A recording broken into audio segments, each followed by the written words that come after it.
Hello and welcome back to Geek and Speak, the Geek and Speak podcast. This is the fabled in-person podcast. I don't even know when the last time we did this was. It was before we started doing the podcast seriously again. So actually, this is Jason's first time doing an in-person podcast episode. So say hi, Jason.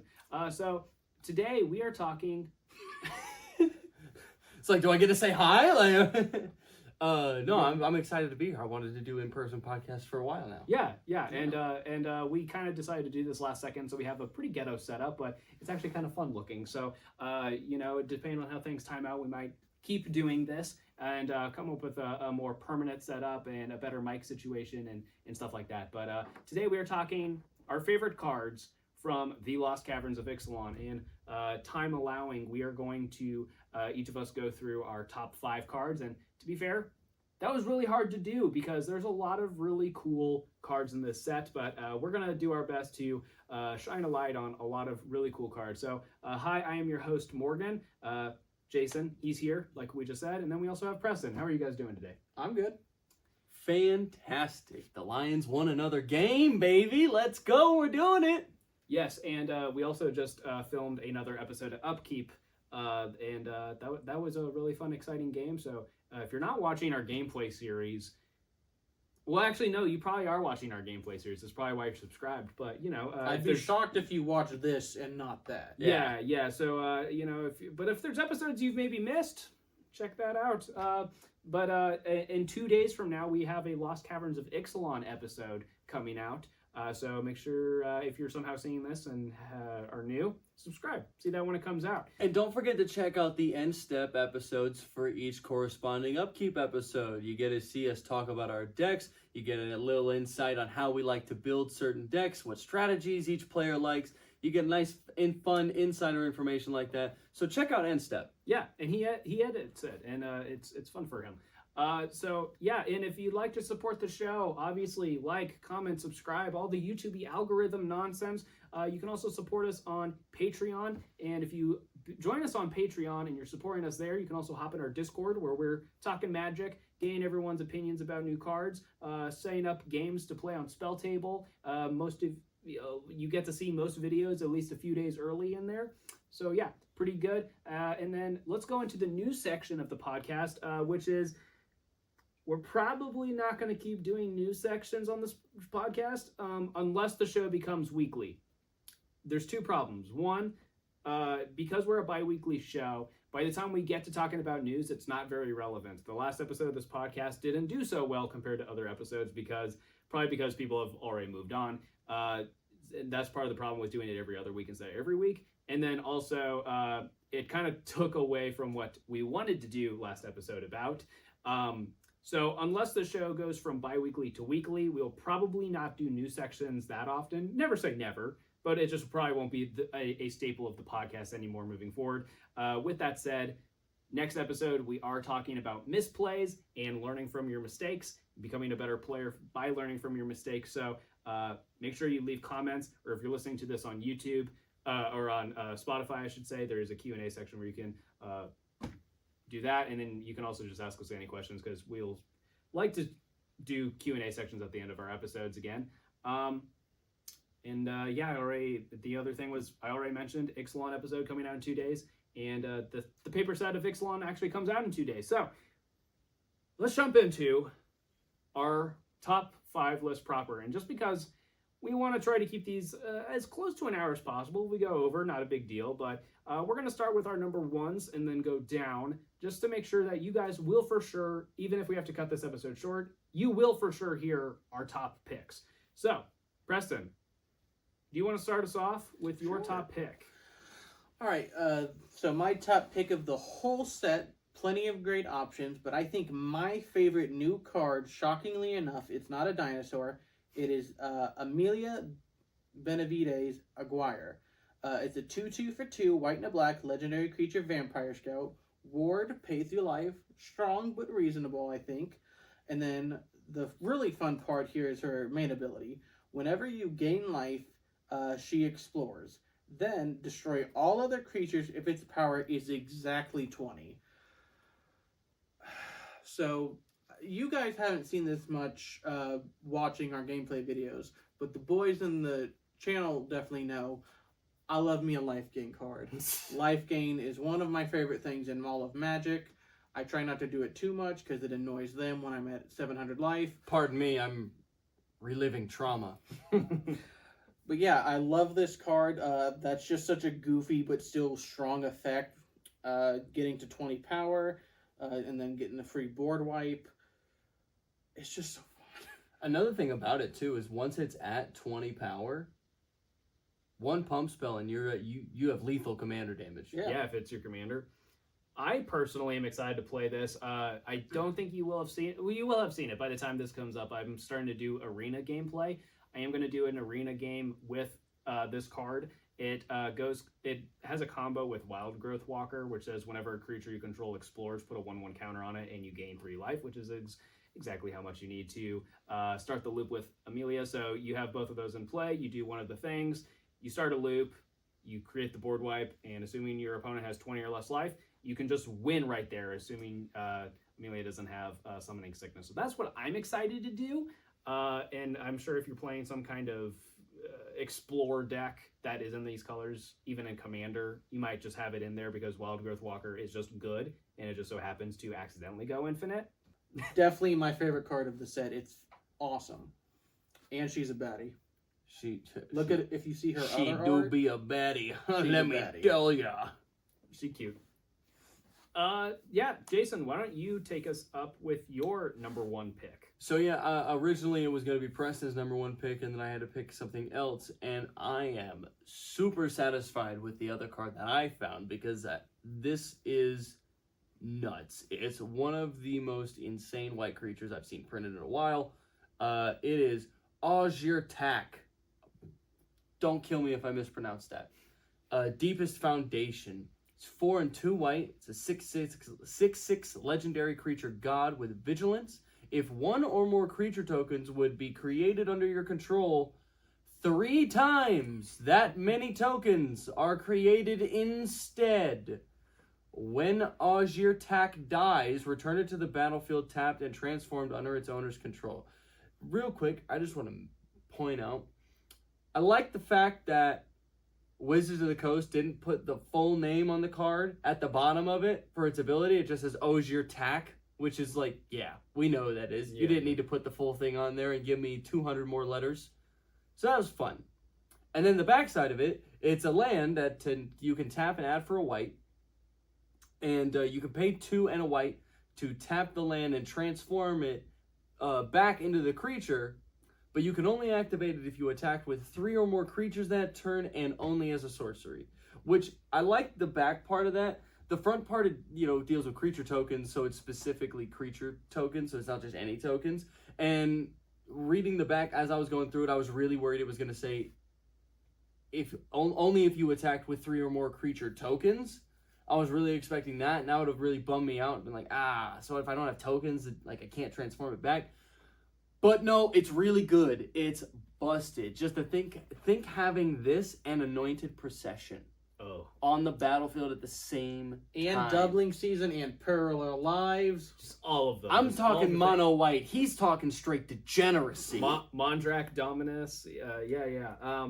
So I have a question. Well, one other thing I think is noteworthy is that if this is your commander, if you're playing a mono white token deck, if this is your commander, the dies and being able to flip it into a land is actually really sneaky powerful because it kind of gets around commander tax. Not really, because you're going to have to pay the mana to then flip it back. But I mean, that's effectively better than having to recast it from the command zone. And then also, if you just need the mana, it's a land. So it's actually pretty good. And yeah, I think it's probably harder to flip it than you would think, just because if it's getting removed, it's probably from a board wipe, which is really damaging to the token deck anyways. But still, it's pretty good. It's better than sending your commander back to the command zone. But my question is, and you, Jason, you have a token deck that you're thinking about adding this to. Not thinking. It's not thinking. It's going in. Is this just win more? Yeah. It's like I was already winning, but now I'm just going to win faster. Exactly. Yeah. Exactly. It's just I'm just going to win more. I'm going to win more games. I'm going to win more often. This deck is going to be way more powerful. I have one question about it myself. What's that? So when you pay 2 and the white and you tap it and it transforms and it's still tapped? Yes, because it's not exiling then coming back. Right. It's just transforming. Yeah. Right. Gotcha. Okay, that's okay. That's Still good. That's Still good. That's still pretty gas. It's really cool. So my number 1 pick is Brass's Tunnel Grinder, which is for 2 and a red, legendary artifact. When it enters the battlefield, discard any number of cards, then draw that many cards plus 1.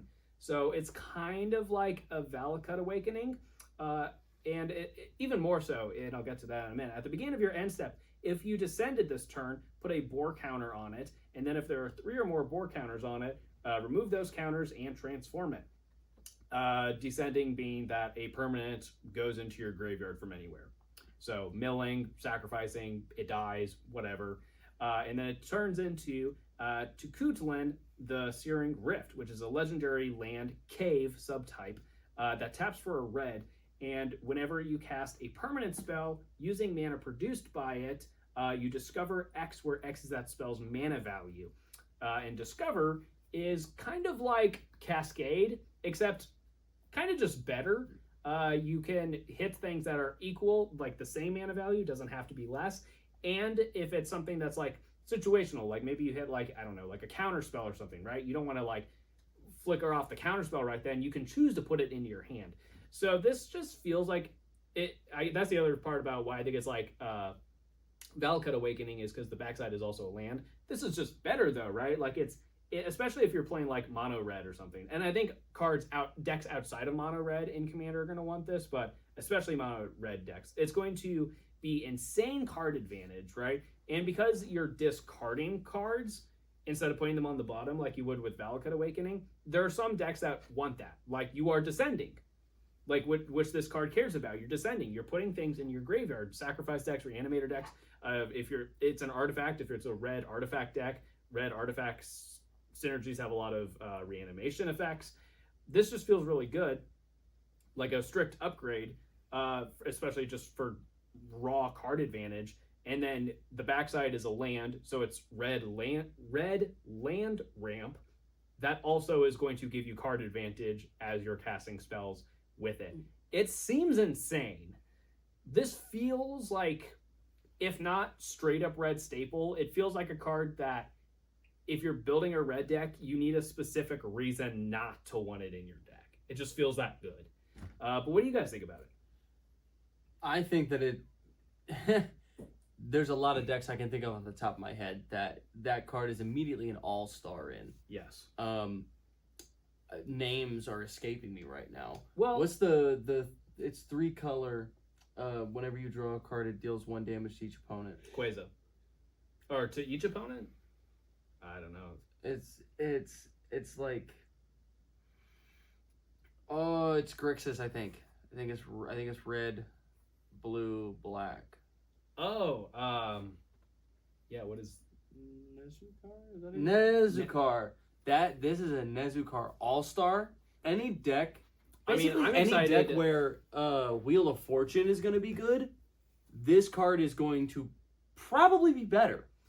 Yeah, and like I think I'm most excited about it in like artifact decks, because like in Osgir, like example, Osgir is a artifact deck that's also a graveyard deck. So you're wanting to throw things in your graveyard anyways, and it is an artifact, so it's insane card advantage. It's giving Osgir targets for the graveyard for reanimation. Duretti is kind of in the same category, red artifact reanimator kind of things. There's a lot going on here, but I think even outside of artifact decks, Nightmare Adept, I think even outside of artifact decks, I think a lot of red decks want this. But did you have anything to add? I mean, it can be a little tricky if you don't have a lot of stuff in your hand you're ready to pitch, but Sure. Like if you play, but I think that's why the +1 is nice, because you could just drop this and have empty hand or not have anything you're willing to throw away, and you're still going to get a card. Yeah, that's why I like this more than the typical red doing that, because a lot of those cards can be dead in your hand if they're by themselves or if you only have important cards left. I also love cards like that give you the option Yes. of discarding a set number of cards instead of just like discard all your cards in your hand and draw that many +1. Like because let's say you have 5 cards in your hand, 4 of them don't do anything, but one of them is like either really good for you winning the game, or it's like a board wipe that's going to save you or something like that, and you're like, I really don't want to discard this. You now have the option to keep it in your hand. Yeah, absolutely. Preston, do you want to run us through your next card? All right, my second card is Capra Cody Sunborn. It's 2, a red and a white for a 4/4 legendary creature human soldier. Whenever he attacks, you can tap 2 untapped artifacts and or creatures you control. If you do, discover 3, which is finding something that's 3 left, putting it on the battlefield. So I have been milling over doing one of these sort of decks where all of your stuff is around 3 or less mana. I haven't built one yet, and he probably wouldn't be the commander for that deck, but I would really want him in a deck that does that. I'd probably make it red, white, black, I think would be the 3 colors you really want. Yes, a Mardu. And I really want to build a deck like that. There's been a couple cards recently that have a lot of the black and white ones, I think, in this set like that. So yeah, I've just been really interested in building around that, and this seems like a pretty strong one to include.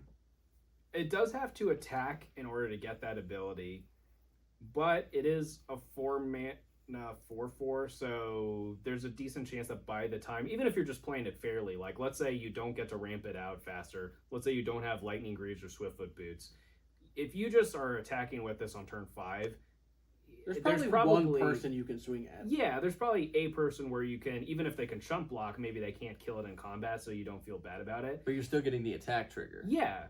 So I think even if you play it fairly, I think it's still pretty good. I mean, you're going to be able to, and if you're playing a bunch of small artifacts and creatures, and it doesn't say non-token either. So if you are like have tokens, you are in white and red. Red is really good at getting like treasure tokens, blood tokens, stuff like that. White, you can have your creature tokens. You could take it that direction as well. That could be an interesting way to do it. It is also a human soldier, which is a relevant creature type.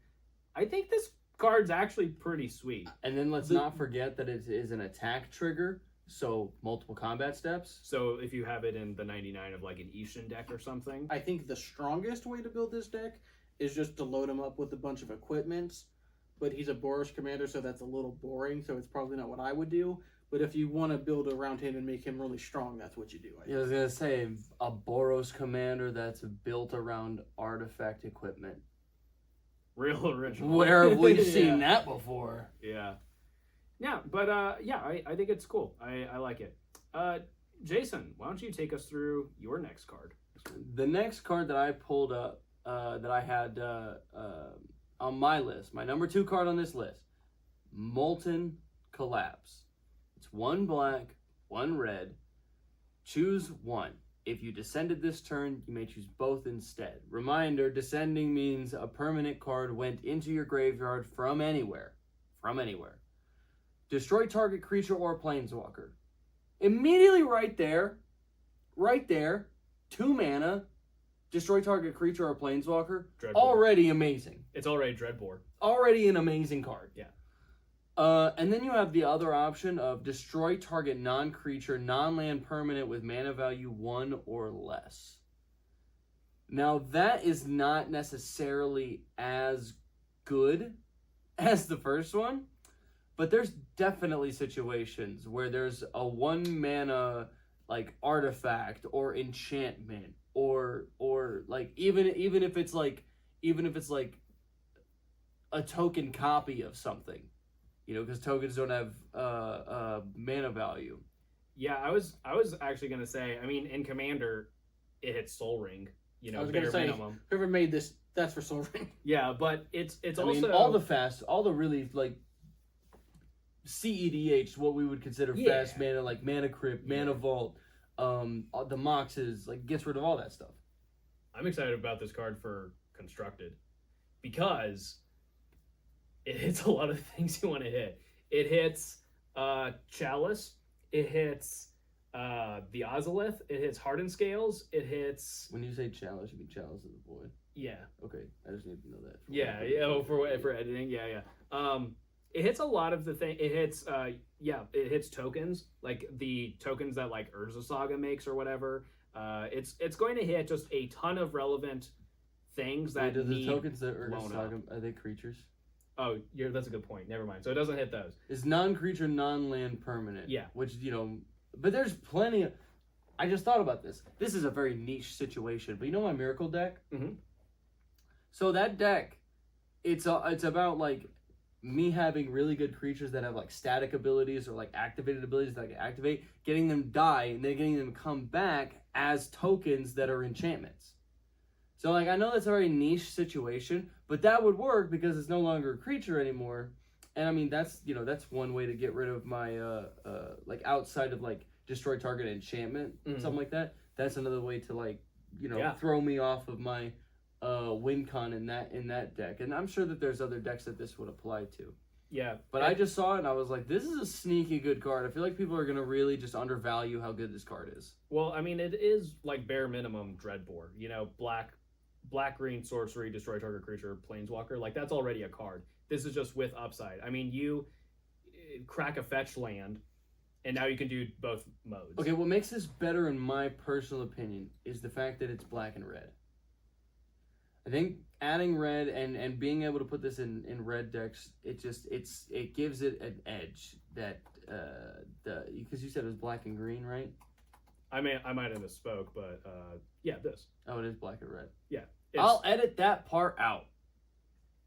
Do you have anything to add? I feel like this card is sick. I feel like it's going to be an almost staple in Commander, and I think in the Rakdos shells didn't necessarily need to get better in like Modern and Pioneer, but I feel like it's really good. So I feel like those decks are going to play it. What do you think? I mean, it's a good card. I just not super excited myself because I'm just not really a Rakdos guy usually. It's not one of my go-to pairings, but that's definitely a great card. Yeah. All right. Yeah, a lot of exciting stuff there. My next card is Squirming Emergence. This is for 1 black-green. It's a sorcery, and it has an ability called Fathomless Descent. That's not confusing.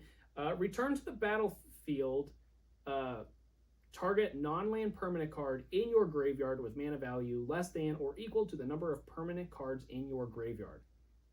So a lot of the time, even if you're just playing this like fairly, let's say it's mid to late game, you probably have, like, let's say at some point there was a board wipe, you're probably just going to have a decent amount of cards in your graveyard anyways, meaning that for 3 mana, you're going to get the best non-land permanent from your graveyard back. That by itself is really good. This also just gets better if you're playing a graveyard deck, right? If you're playing Muldrotha or I think it's DC, like if you're just playing these decks that want a lot of things in your graveyard anyways, then all of a sudden this is like kind of like 3 mana just tutor the best card or whatever. Like it's sort of like that. But I think even if you're just playing it fairly, like 3 mana, like mid to late game, get the best thing in your graveyard back onto the battlefield too. It's not like there's a lot of effects like this that are like put it back in your hand or something like this. This is straight up just putting it back onto the battlefield. So if it has an enter the battlefield effect or whatever, or if one of your opponents is building up, you now have your blocker, whatever. 3 mana, you could be getting a ton of value. What do you guys think about this? Sick. It's a sick card. Awesome art. It's just so cool. I mean, slight spoiler alert. I don't know if you've seen it yet, but the episode of Upkeep that we played where we were doing custom commanders, that has not come out yet. Well then never mind.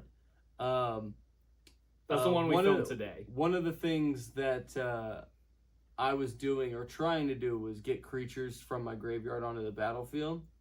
Whether I was incredibly successful at that or not, you decide based on watching it later.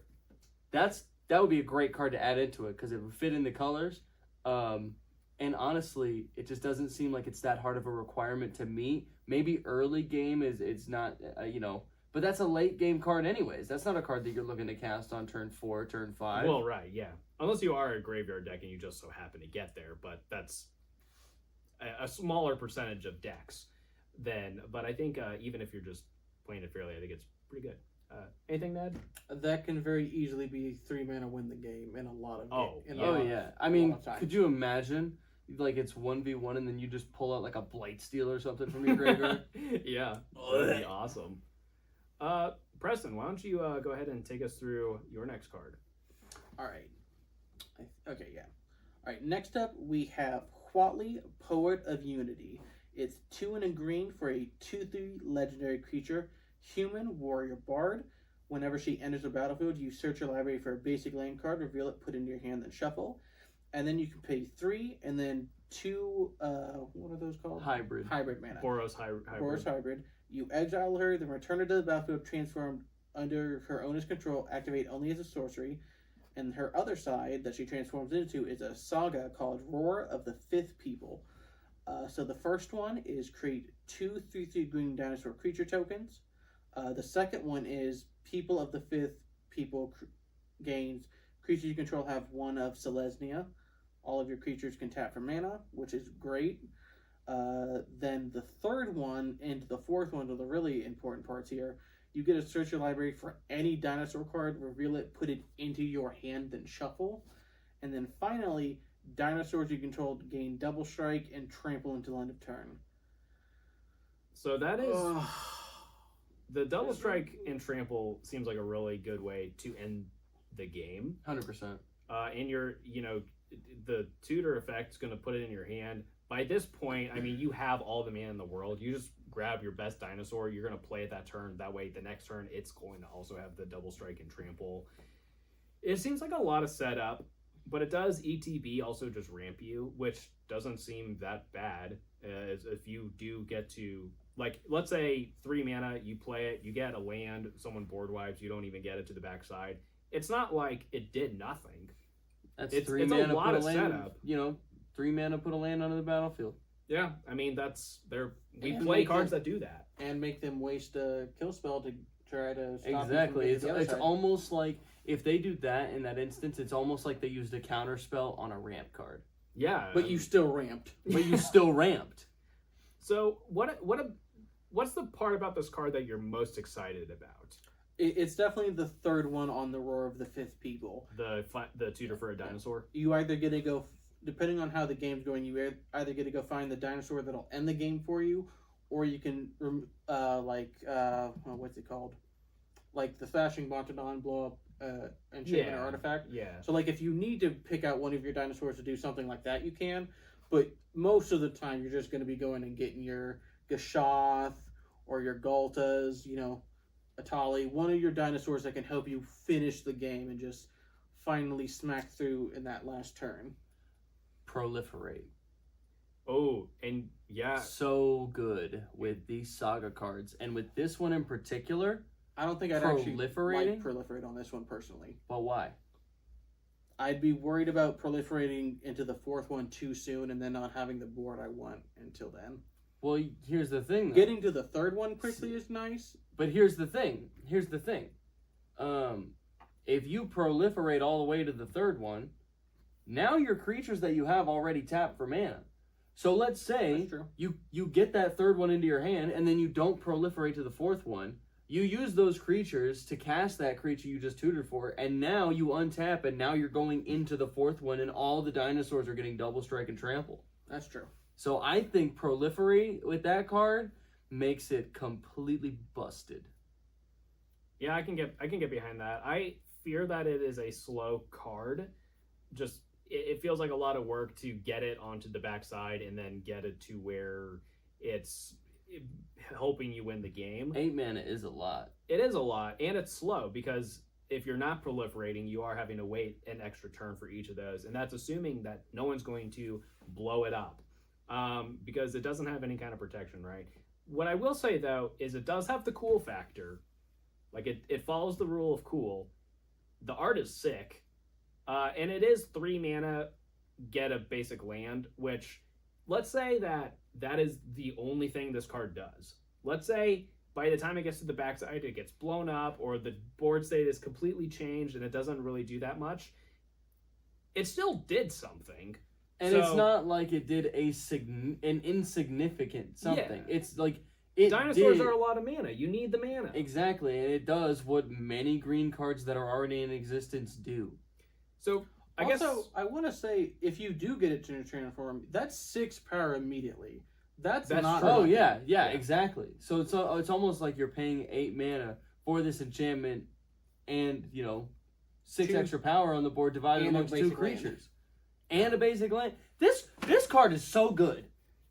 So, do you think that, I mean, obviously I think it's going to go in the 99 of basically every dinosaur deck, right?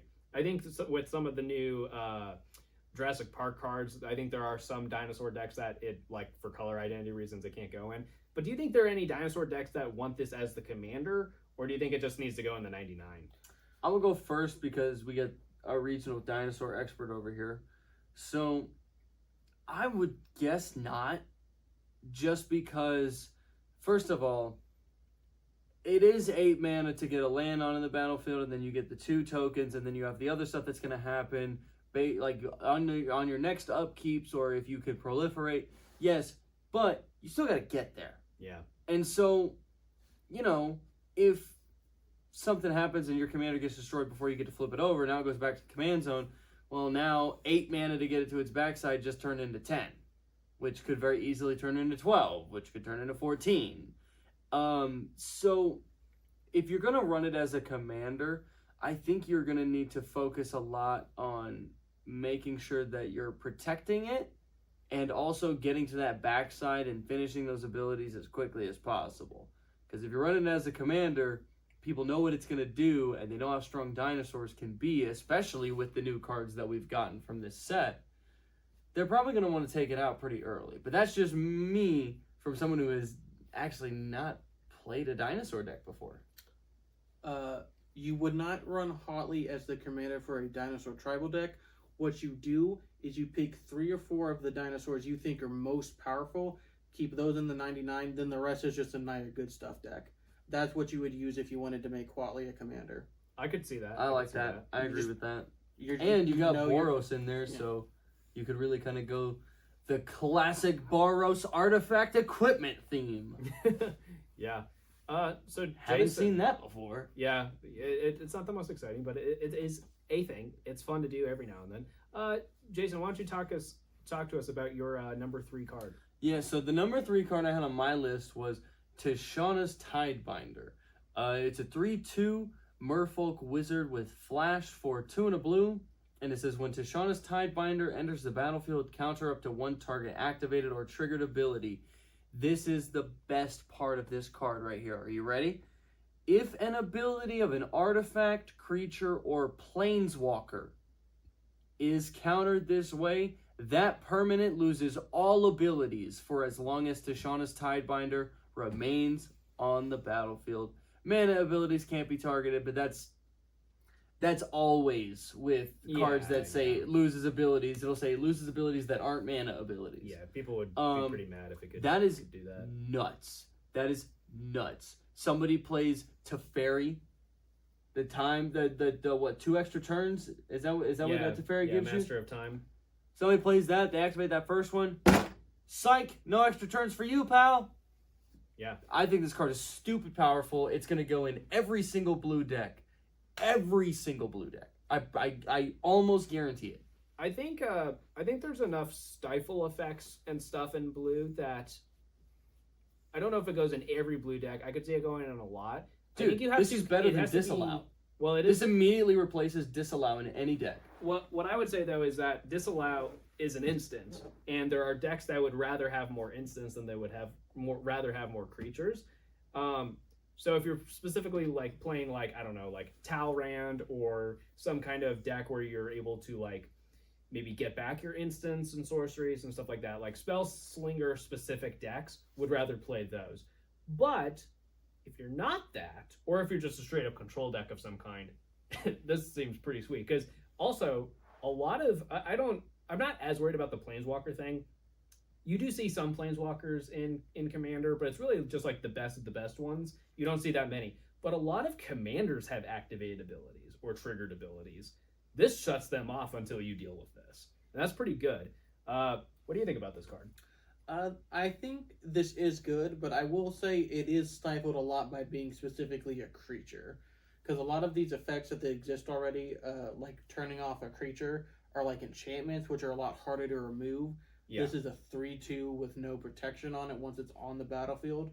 So it will be pretty easy to remove. Yeah, every color at this point can find a way to deal with creatures. Whereas if it was like Dark Seal Mutation or Imprison in the Moon, these enchantment effects that are turning it off, then those are obviously harder to get rid of. But sometimes you only need it off for a turn or two, so it's not even a big deal. And here's my counter to that. So there are instances in sorceries and things that, stop activated or triggered abilities. That exists. They can be countered. What this does, as far as I can think, none of those other cards do, is it forces your opponent to use one of their resources to deal with it. Mm-hmm. Because if somebody casts a disallow on like your commander's triggered or activated ability, you can sit there and say, well, that got countered, I can do it next turn. If Tishana's Tidebinder is on the battlefield, there is no next turn. You have to do something to get rid of that card in order for you to activate whatever creature, planeswalker, or artifact you want to activate. So that's why I think that this is better than those, because it forces your opponents to respond. Your opponents can't just sit there and be like, well, that happened. No, they have to deal with this. It also is two very relevant creature types. Merfolk, very popular tribe. Wizards, very popular tribe. Is there merfolk cycling? Because I know there's wizard cycling. I don't think there's merfolk cycling. There is 100% wizard cycling. Yeah, so then you could just tutor it up. Exactly. But I think that those tribes, they might just want this card for the value because it's a pretty good card in that tribe. But that's the other thing is like the argument that there are other ways to do this kind of effect. There are just decks that would rather have it on creatures. Like the same argument that like, oh, there's some decks that would rather have instants and sorceries. Well, yeah, but then there's also decks that would rather just have the creatures, like the tribal decks, but also like, I don't know, if you have like, oh, this is Sun Titan tribal, man. This Sun Titan can bring this back, And it also link effects. It's a blue creature. There you go. Yeah. And it's also like, not only are you forcing your opponent to respond and use like one of their resources, now they're not using that kill spell on your commander or on your Azir Tack that's tripling your tokens, and they're not using it on your Blightsteel. They're using it on this 3/2 merfolk with flash that just shuts whatever they're doing down. It's like redirecting where that would have gone anyways. And also because it's better than like Oblivion Ring or something like that as well, because it's not like it's going away. It's still there. You just can't use its abilities, meaning that if someone's like, even if they can't get rid of it with targeted removal, like Swords to Plowshare, Generous Gift, whatever, even if someone decides to board wipe, they're probably losing the thing that you were tying it down anyways. It's not like you get rid of this and then they get it back. No, it kind of balances out in that department too. So I actually think this is pretty good. I think if you're playing merfolks, wizards, small creatures, control, I think there's a lot of decks that would want to run this. I probably should have put this over Molten Collapse as far as like my top 3. Yeah, this would definitely be my number 2. I'm so high on this card. I truly do believe that this is going to become a blue staple in Commander. I truly believe that. So my number 3 pick is Bone Horde Dracusaur. It's for 3 red 5/5 dinosaur dragon. So coolest creature type ever. At least up there. Can't name a cooler one. I can't do it. It has flying and first strike. At the beginning of your upkeep, exile the top 2 cards of your library, and you may play them this turn. If you exiled a land this way, create a 3/1 red dinosaur creature token. If you exiled a non-land card this way, create a treasure token. I'm going to say it. It's good and prosper. Okay? Like, that's the boring response to cards like this. They keep ever since Prosper came out, anytime a card like this is printed, it's like, oh, that will go in Prosper. It goes good in Prosper. And here's the thing. You can say that about all of these cards that care about things from playing things from exile and stuff like that. And it also makes treasure tokens, which is also kind of relevant in Prosper as well. But not literally all of those cards can go in Prosper, right? Like, you can't play a 300 card commander deck.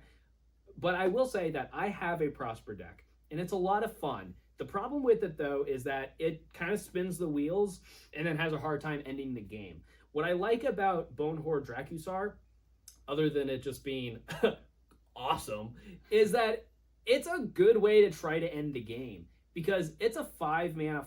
It's a 5/5 with flying and first strike, so that by itself is good, and that just has more and more upside. It's giving you potential. It's giving you card advantage.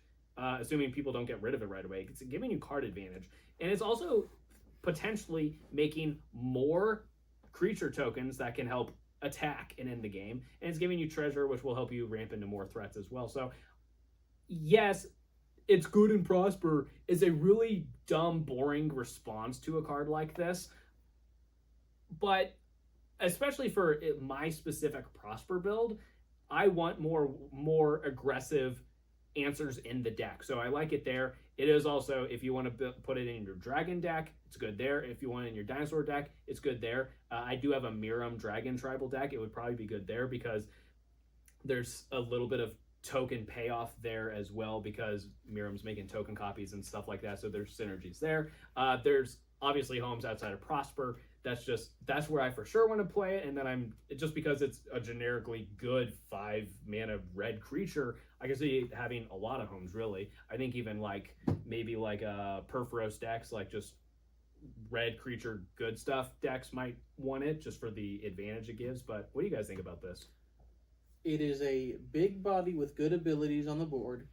It gives you a board state, and it gives you mana, and it gives you card advantage. Potentially. 4 out of 10. Potentially. That's the thing. Potentially. That's the thing that you have to understand is potentially. It does have to get back to your upkeep. You gotta make it one turn around the table, unless you flash it in somehow. But then, if it is also in red, so there are haste enablers. If you're exiling a land, then you get the token. If you're exiling a non-land, you create a treasure token. So it's, you're getting the cards that you can play from, exiling off the top, but you're not necessarily guaranteed unless you're able to manipulate the top of your deck. Sensei's Divining Top or something like that. With that said, this card is bonkers. If it was 1 mana cheaper, it would be banned. It does have the same vibe. I don't think it has the playability in standard or something like that, just because it doesn't have haste and it has to survive till your next upkeep. And we're in a very slow, grindy meta for standard right now. I just don't think this is aggressive enough to get played there, unfortunately, as awesome as it is. But it does remind me of Goldspan Dragon, which was standard playable. So maybe. I can't think right now off the top of my head, but there's got to be some ways to just make this card do so many crazy things. I am a little sad the first dinosaur dragon in Magic isn't legendary, but besides that, yeah, it's kind of a flavor fail, if you ask me. It is. It's definitely up there. So, Preston, why don't you run us through your next card? Here we go. Galta, Stampede Tyrant, 5 and 3 green mana, so a total of 8 for a 12/12. Stupid. Why did they think that was okay? I haven't read the rest of it yet. It's 8 mana for a 12/12. And it's in green. Easy to get there. What the actual text on the card says is first trample, obviously. You can't not have trample on it. But when it enters the battlefield, put any number of creature cards from your hand onto the battlefield. So it's not actually 8 mana for a 12/12. It's 8 mana for 40 power on the board because you're playing green. It is. When I see this, it is the omniscience of green creature decks. It is kind of like that, isn't it? It is the omniscience of green creature decks. Except, omniscience it's an enchantment and it's a static ability, so you can do it whenever. But it's for green, this is as good as it gets. So so stupid. It is the Timmy of Timmy commanders. 100%. Right? Like if you are the kind of person who they just are so happy to just play giant, big, stompy, dumb creatures, oh gosh, this is awesome. I will say, how much are you really going to be able to put down? I mean, you're right. An 8 mana 12/12 with trample is already something that you could realistically be trying to close out the game just via You could commander whiff damage. and still have a good turn. Yeah, but that's my point though, is like by the time you get to this point in the game, how can you guarantee that you're going to have a fistful of cards to drop down, right? There are plenty of, like, you want to make sure that, like, your deck is, like, creatures, land, and hopefully not much else. Like, that's the way that you have to build this, but, like, that doesn't function well. Like, you want to play the Rampant Growth. You want to play the Kodama's Region, the Cultivates, the actual land ramp so you can get there faster because it's green. That's what you do. But that's taking up slots in your deck. I mean, yes, it obviously Galta has the cool factor. Are you realistically going to be able to drop much else into play, though? I see that you play this, and you maybe get one, maybe two other creatures. Well, no, you see, it's fine. What you do is you whiff the first one. We all know that. You're going to whiff the first one. You greater good, draw 12 cards, have 9 in your hand, Eternal Witness, bring it back, then you cast it, and then you put down the 5 Eldrazi Titans. Boom. You're not thinking long term, Morgan. You don't care about the first cast. It's the second one. It's mono green. You'll cast it 5 times if you feel like it. My favorite part about that was that that's actually kind of true. You just sacrificed it to greater good once, and then magically drew all 5 Eldrazi's into that hand in that scenario. You're drawing 12 cards. That's the greatest draw I've ever seen. Okay, look at the brain on that guy. He's hitting all 5 Eldrazi Titans every time he goes for it. He never doesn't fail. Look how happy she is just to be alive. I will say there is a toolboxing element of it too, that green does have a lot of ways to like tutor for creatures and then put those creatures into your hand. So shared summons, one of the commands does it. There's what's the worldly tutor? There are these like green. Although like worldly just tutor. Well, puts it on top. It puts it on top, but you know it's an instant, guarantees so that you can yeah exactly. There is a toolboxy element of it that you're like, there's a problematic creature on the board, or a problematic artifact or enchantment or something like that, or I need to draw cards. You can just tutor up creatures that are going to be beneficial to you, and then when you do drop your giant commander that's going to potentially win the game via commander damage, you're also then playing out the value that you need to deal with problems on the board or whatnot. Also, your commander's 8 mana. Even if you can't hit it with your commander, you could probably still cast whatever other creatures you wanted to put in anyways. Yeah, that's probably true. Jason, your next card. So the next card that I wanted to talk about was Helping Hand. It's 1 white mana, it's a sorcery, and it says return target creature card with mana value 3 or less from your graveyard to the battlefield, tapped. Really, really good.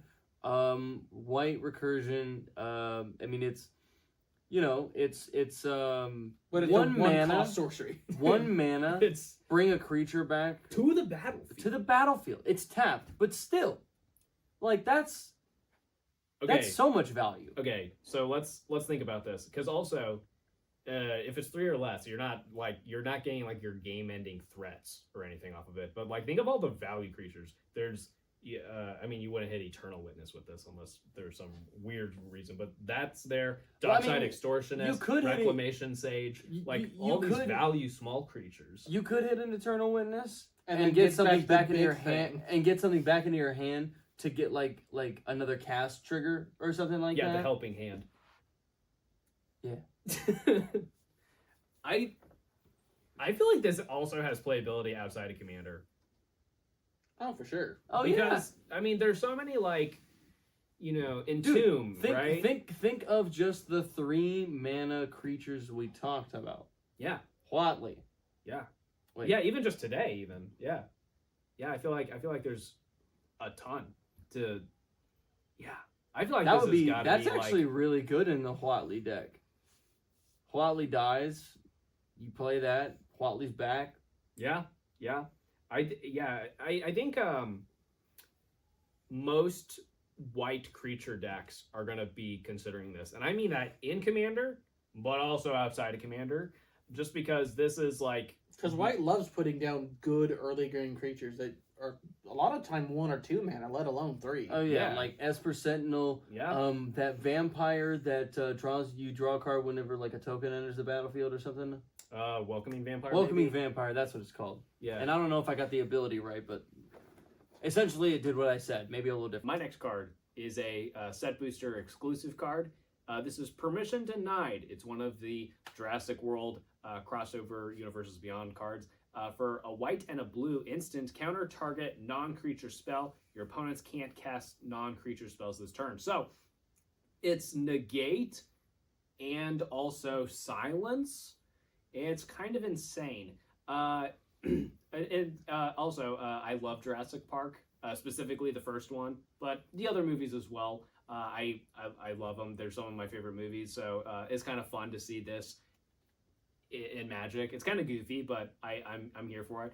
But really, I mean, if this wasn't printed where it was, this would have playability, I think, everywhere. Everything from standard to like maybe even legacy. But because of how this is being printed, it's not legal in modern, it's not legal in Pioneer, it's not legal in standard, it's only legal in Commander and Legacy and Vintage. I think they had to do that because this would be way too good at everything else. It is very good.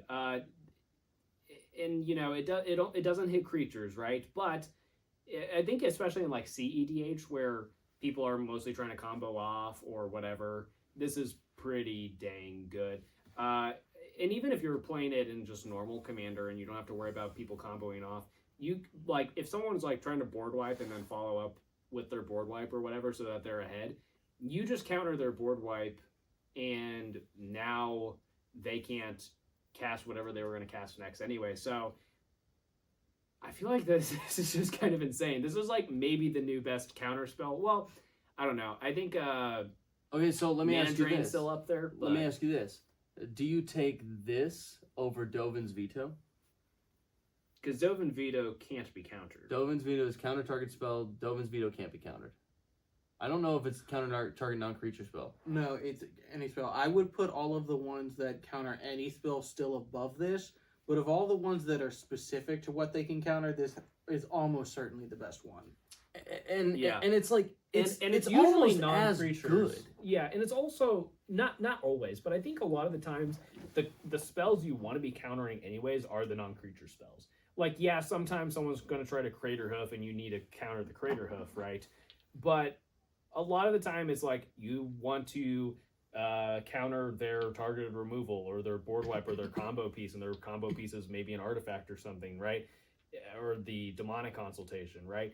These are usually non-creature spells that you're wanting to countering, so I don't even see that clause as much of a downside.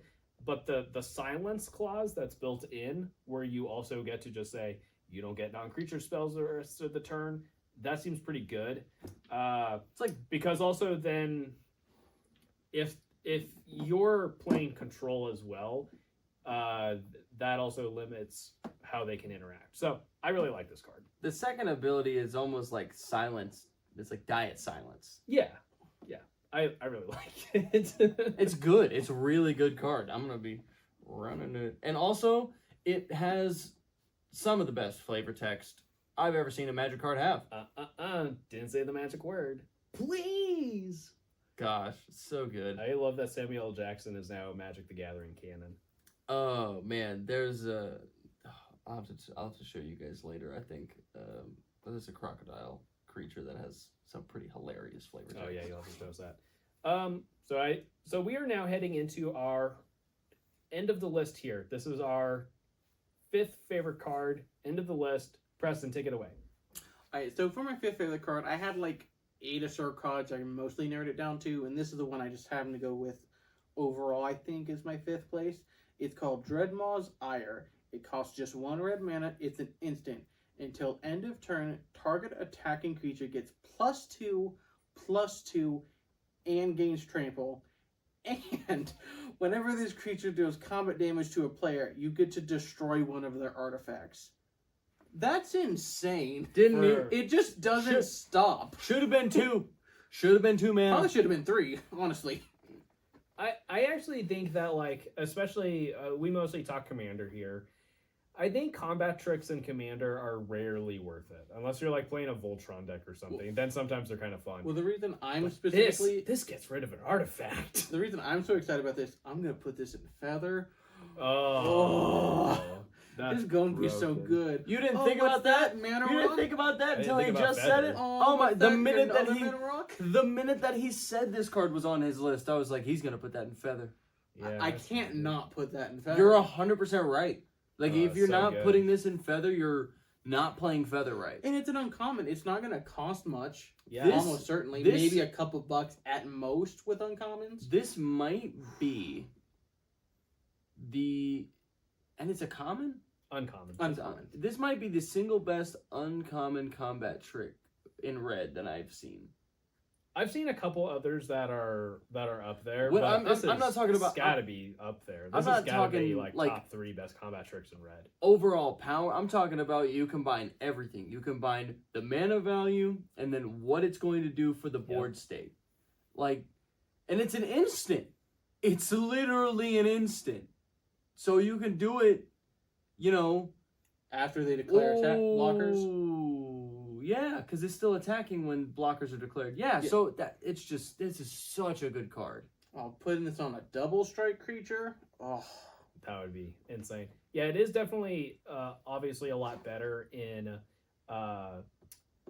decks where you can reuse it, like in Feather and stuff like that. But I think even if you're just playing it fairly, if you're just playing a red deck that likes attacking, this is pretty good. And like if you can honestly think of this as A like, 1 mana removal spell. Yeah, Yeah. yeah. 1 red mana destroy an artifact. You would run that in decks. There's oh gosh, what is it?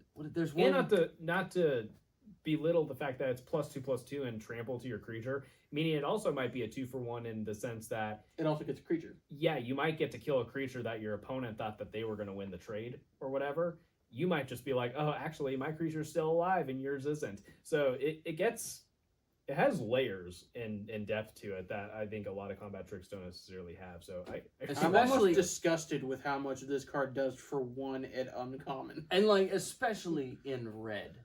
I know red is a lot of combat tricks, but I mean I can't I genuinely cannot believe this was printed as an uncommon at 1 red mana. I genuinely cannot believe that. I think it probably has to do with the limited environment. This set specifically has a lot of really big creatures, so you need to have these combat tricks to make sure that you can fight your way with or against the big creatures. So that's part of why you really always see combat tricks at common or uncommon. But I do gotta say that this is like one of the few that I've seen that I'm like, I might need to find a place for this. This is pretty good. When you're drafting, this could genuinely be better than your rare in a pack. Yeah. In your first pack. Like depending on what you get in the pack, you might seriously just consider taking this as your first card because it just doesn't matter what the next card you get is. This is going to make that card way better. And there is always going to be the problem that like maybe your opponent doesn't have a good artifact or whatever. But even in this set, there's a decent amount of artifacts, and you're still getting the +2/+2 and trample. yeah, and there's the map tokens too. So just incidentally, especially in the limited environment, if you're playing draft or sealed, there's just incidentally going to probably be things for you to blow up anyways. Again, discounting the +2/+2 and trample. So I really like this card. All right, Jason, take us through your last card. So this one is not necessarily as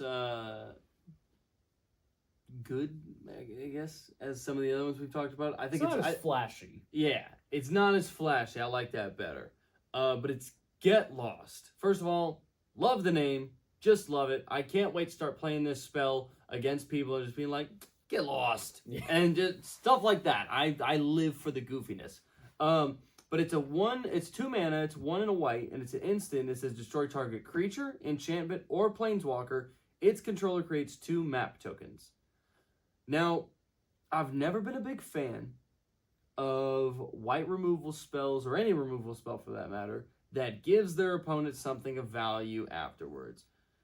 But I'll give you a map token all day, brother. What are you gonna do with that thing? It's 2 map tokens. Oh, sorry, I'll give you 2 map tokens all day, brother. You can have all the map tokens you want. If I get to pay 2 mana to destroy a creature, enchantment, or planeswalker, yeah, take as many map tokens as you want. Have fun spending that mana to maybe buff a creature. That's white removal in a nutshell, though. It trades off efficiency for giving your opponent something back. Path to Exile, it's only 1 mana, but they get a land. Swords of Plowshare, it's only 1 mana, but they're going to gain a bunch of life.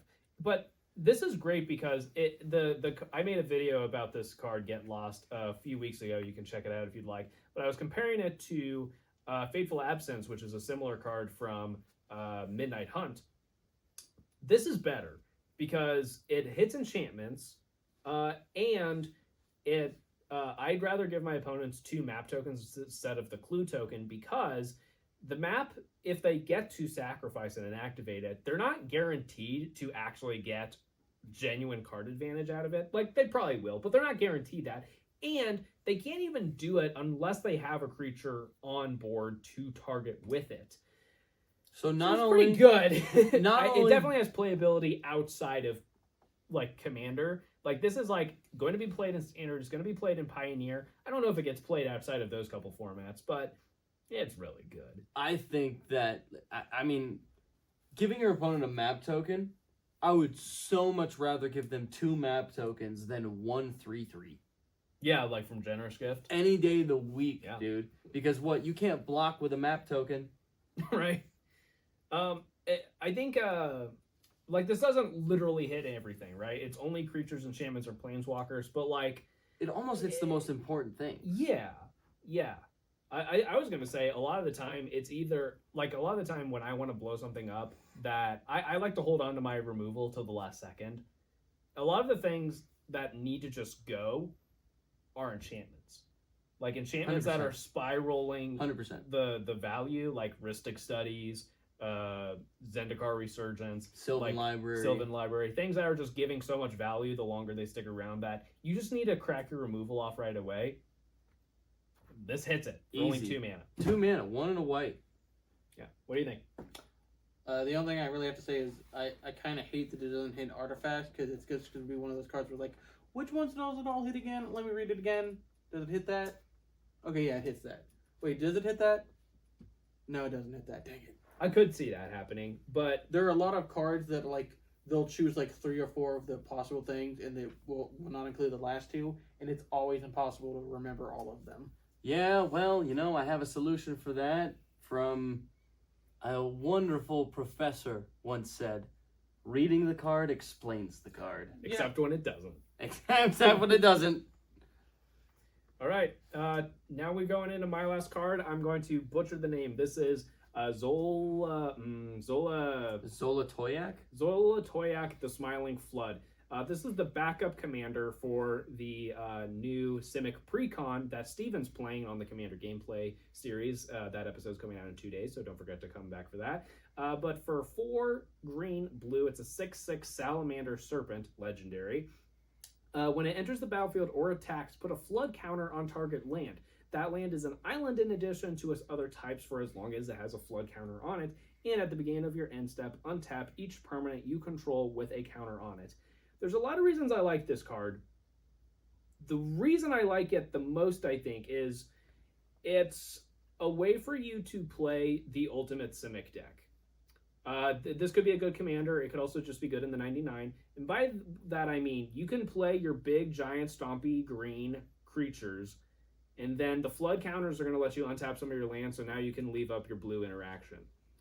That's insane. But also, it's also just, it's going to fix your mana, right? You can put those flood counters on your basic islands, or your basic forests or something, right? And now they're also islands. That's pretty dang good. And I'm sure I haven't put much thought into this, but I'm sure there's other weird shenanigans you can do with moving the counters around or whatever. So, yeah, I don't know if I have a home for this necessarily, but I feel like there's a lot of fun things you can do with this. it might be worth just running for value in the 99 of a lot of Simic decks. Maybe not all, but as a commander, I could see it being really fun as just like, I'm going to play my big, giant, stompy green creatures and then also have mana left over to leave up interaction. Yeah, it's still not as good as, like, AEC. Right. AEC and Tatyova clobber this thing in power. I agree. I do think Tatyova is stronger than this card is. For sure. But as far as, like, being... Why do they gotta keep giving Simic these kinds of things, dude? Also, look how handsome he is. I mean, I will say... He's happy. It is probably... And I was gonna get to that in a second. It is probably, like... At best, it is a beater that fixes your mana and is basically a Seedborn Muse. Yeah, especially if he gets to stick around long enough. Oh, maybe not Seedborn Muse. It's oh god, what is it? Is it Wilderness Reclamation where you untap your end step? Untap your your lands at your end step. Yeah, something like it's that. And then, at worst, it's a 6/6 that untaps a couple lands. Mm-hmm. Hey, guys, at worst. are there any green cards that put counters on your creatures? I can't seem to think of any. I'm saying at best, it's. Can't think of any. No, I'm making a joke because one of green's main thing is +1/+1 counters. Right. So you're basically giving all of your creatures vigilance. Essentially, yes. Wait, what? Well, if you're swinging with them, then you... each permanent you control with a counter on it. Oh, a counter on So it. I was will thinking untap just the your flood lands. counters. You will Oh yeah, untap no, I your saw that, and I creatures. was like, yeah. So it's like it's you're like right. a Seedborn Muse Wilderness Reclamation type thing because it untaps your stuff with counters on it, but only at your end step. So at best, it's like a combination of those cards plus mana fixing on a huge beater, and at worst, it's a 6/6 that allows you to untap lands at your end step. At worst. At worst, it is a 6/6 that lets you untap lands at your end step. That's a really good creature. Yeah, it also, I kind of misread that with in any counter. That gets pretty fun, because if you just have like +1/+1 counters or whatever, then you can... Death touch counters, flying counters. Yeah, give your creature pseudo-vigilance. Experience That's counters. pretty good. Crazy. And it's not even just creatures, it's permanents. Yeah. So I'm pretty excited. I don't know if I necessarily have a home for it. I have a Simic deck that I'm building right now. I don't know if this can make the cut or not, but I'll think about it. And even if not, this is the kind of card that I might just at least brew a deck around. And maybe I'll build it, maybe I won't, but just brew around it, play with some fun ideas, see where it goes. Someone needs to do an island walk deck with it. Yeah, that would be really fun. That's going to do it for our top fives. This is probably a longer one. I don't know exactly where we're at. So we're gonna keep this short. Overall thoughts, we like it. Well, this is a fun set. There's like Preston said, there's a ton of cards we could have talked about that just we had to pick our top We didn't five. pick any of the gods. He picked one. I picked one. Okay. I picked Ashir. Okay, one of the 5 gods. The green one's really cool. The black one's really cool. The red one is insane. They're all honestly pretty good, and I think at least somewhat playable in some way, shape, or form. Great set. Yeah. Great Ixalan. I mean, it's such a good set. I think it's funny that like our last 2 standard sets is like original Eldraine, broken. Original Ixalan, boring, or not necessarily boring, but like very low power. And this time around it's like Eldraine, fair. New Ixalan, kind of bonkers. Kind of like... Well, the old Crazy Ixalan was sauce. like 50%. The merfolk and dinosaurs were insane, but the vampires and pirates kind of sucked. Yeah. But this set, it's everything is good. Yeah. I'm pretty excited. It's just because we're also running long, we'll kind of probably just tie the podcast off there. But tune in a couple weeks for the next episode. We're talking about misplay. So leave your comments, leave your questions, anything like that. We promise we're doing it this time. Yes. We promise. We've put it off for long enough. It's finally going to happen. And then also make sure you tune in a couple days for the Caverns of Ixalan gameplay. That's going to be a lot of fun. We'll see you guys later. Bye. Bye.